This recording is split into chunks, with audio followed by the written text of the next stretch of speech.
Част от българския бизнес отново реве, нямало кадри. Добре, как да има кадри след като ти даваш 1200 лева заплата и не искаш да си ги обучиш? Да не говорим, че искат да им работят за 1500 лева, а човека да има 2 дипломи и 5 години труд. И като чуя младите не искат да работят, никой няма да дойде да ти работи за тия пари, бе.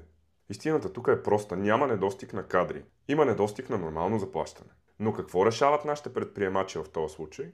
Не да инвестират в хора, а да си внасят евтини работници от трети страни. Имайте предвид, че това не са някои много известни като работливи нации.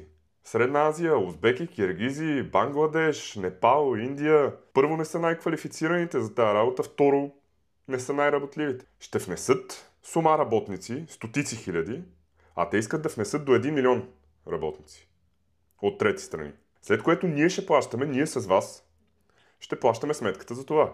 Защото всичките тия, немалко от доста ислямизирани, тежко ислямизирани, това не са като нашите българските турци, с които прекрасно живеем. Това са тежко маргинализирани групи в повечето случаи.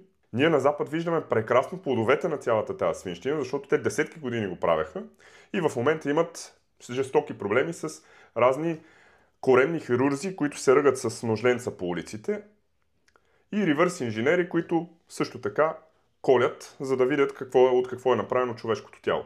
Така че ние тази сметка няма да я плащаме.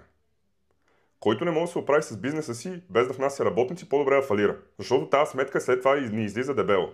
По-ниски стандарти, по-слаба икономика и да не говорим за жестоките последствия от всички цялата тази подмяна на населението, която се прави. И пак казвам, бизнесът няма недостиг на кадри, има недостиг на акъл.